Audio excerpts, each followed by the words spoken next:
Hi, boys and girls. We're going to read the book Caps for Sale, okay? One of my favorites.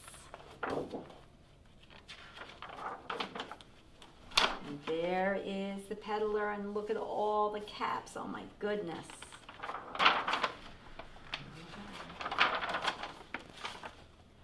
Once there was a peddler who sold caps, but he was not like an ordinary peddler carrying his wares on his back.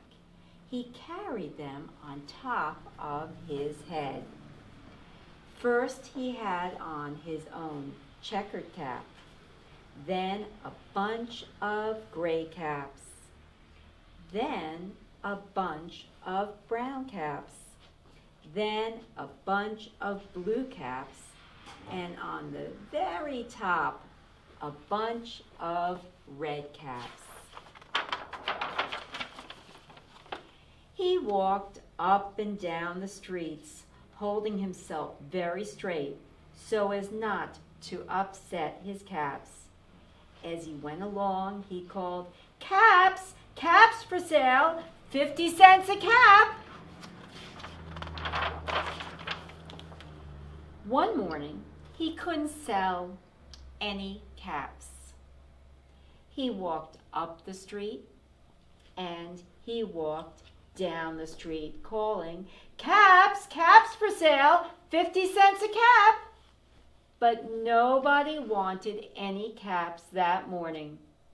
Nobody wanted even a red cap. He began to feel very hungry, but he had no money for lunch. "I think I'll go for a walk in the country," said he, and he walked out of town slowly, slowly, so as not to upset his caps. He walked for a long time until he came to a great big tree. "That's a nice place for a rest," thought he, and he sat down very slowly under the tree and leaned back little by little against the tree trunk so as not to disturb the caps on his head.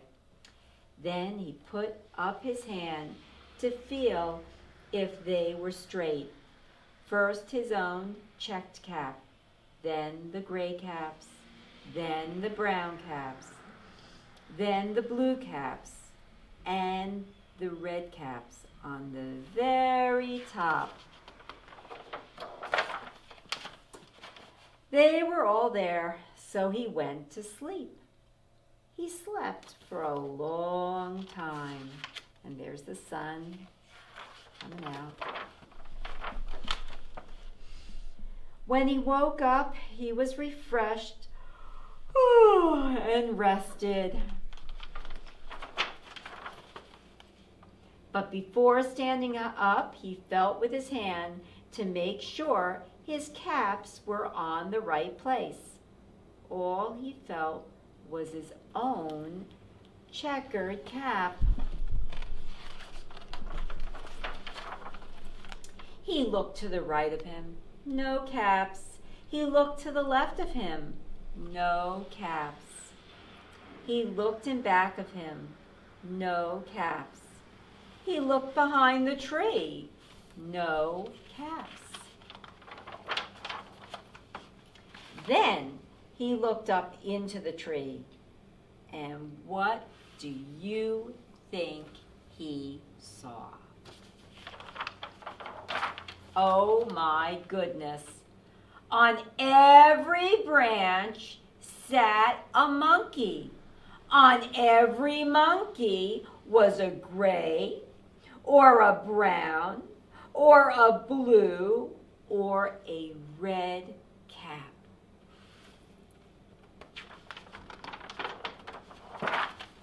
The peddler looked at the monkeys. The monkeys looked at the peddler. He didn't know what to do.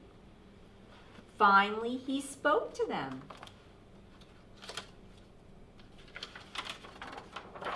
"You monkeys, you," he said, shaking a finger at them. "You give me back my caps!"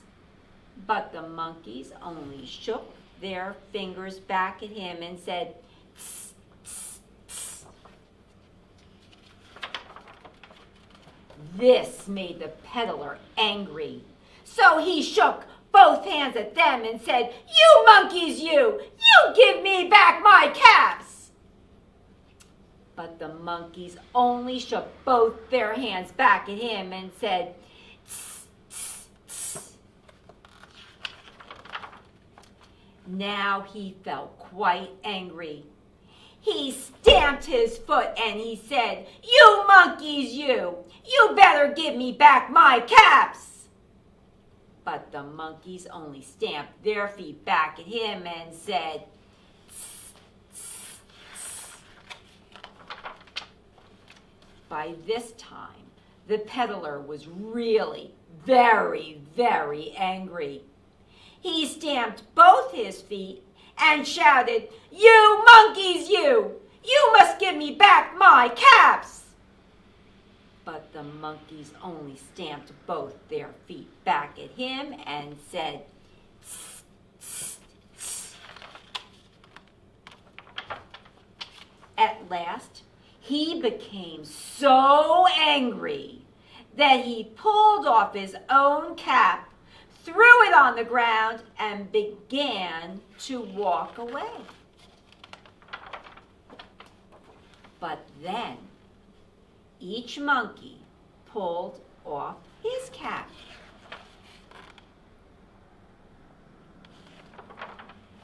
And all the gray caps, and all the brown caps, and all the blue caps, and all the red caps came flying down out of the tree. So the peddler picked up his caps and he put them back on his head. First his own checked cap, then the gray caps, then the brown caps, then the blue caps, then the red caps on the very top. And slowly, slowly he walked back to town calling, "Caps! Caps for sale, 50 cents a cap." Can you guys do it with me? Caps, caps for sale, 50 cents a cap. Good job. The end. I hope you enjoyed it and have a great day.